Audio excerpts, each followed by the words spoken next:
ಸಿರುಗುಪ್ಪದಲ್ಲಿ ಅಧಿವಕ್ತ ಪರಿಷತ್ ಕರ್ನಾಟಕ ಉತ್ತರದ ಬಳ್ಳಾರಿ ಜಿಲ್ಲಾ ಘಟಕದ ಜಿಲ್ಲಾ ಪ್ರಶಿಕ್ಷಣ ವರ್ಗ ಯಶಸ್ವಿಯಾಗಿ ನಡೆಯಿತು. ನಗರದ ಬೃಂದಾವನ ಪ್ಯಾಲೇಸ್ನಲ್ಲಿ ನಡೆದ ಕಾರ್ಯಕ್ರಮದ ಅಧ್ಯಕ್ಷತೆಯನ್ನ ಜಿಲ್ಲಾ ಅಧ್ಯಕ್ಷ ಜಿ ವೀರೇಶ್ ವಹಿಸಿದ್ರು. ರಾಜ್ಯ ಉಪಾಧ್ಯಕ್ಷ ಗಂಗಾಧರ್ ಪಾಟೀಲ್ ಕಾರ್ಯಕ್ರಮವನ್ನ ಉದ್ಘಾಟಿಸಿದ್ರು. ಇನ್ನು ಮುಖ್ಯ ಅತಿಥಿಯಾಗಿ ಭಾಗವಹಿಸಿದ್ದ ರಾಜ್ಯ ಕಾರ್ಯದರ್ಶಿ ಹನುಮಂತರೆಡ್ಡಿ ಸೈಡಂ ಅವರು ಅಧಿವಕ್ತರ ವೃತ್ತಿ ನೈತಿಕತೆ, ಸಮಾಜಮುಖಿ ಸೇವೆ ಹಾಗೂ ಸಂಘಟನಾ ಬಲವರ್ಧನೆಯ ಕುರಿತು ಮಾರ್ಗದರ್ಶನ ನೀಡಿದರು.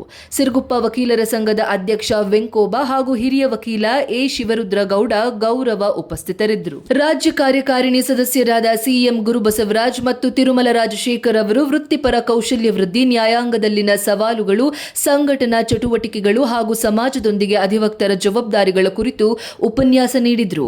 ಜಿಲ್ಲೆಯ ವಿವಿಧ ಭಾಗಗಳಿಂದ ಆಗಮಿಸಿದ್ದ ವಕೀಲರು ಕಾರ್ಯಕ್ರಮದಲ್ಲಿ ಭಾಗವಹಿಸಿ ವಿಚಾರ ವಿನಿಮಯ ನಡೆಸಿದರು. ಈ ವೇಳೆ ಅಧಿವಕ್ತ ಪರಿಷತ್ ಬಳ್ಳಾರಿ ಜಿಲ್ಲಾ ಘಟಕದ ನೂತನ ಪದಾಧಿಕಾರಿಗಳನ್ನು ಸಹ ಘೋಷಿಸಲಾಯಿತು. ಬಳ್ಳಾರಿಯ ನಿರಂತರ ಸುದ್ದಿಗಾಗಿ ಬಳ್ಳಾರಿ ಬೆಳಗಾಯಿತು ಚಾನೆಲ್ನ ಸಬ್ಸ್ಕ್ರೈಬ್ ಮಾಡಿ ಹಾಗೂ ಬೆಲ್ ಐಕಾನ್ ಒತ್ತಿ.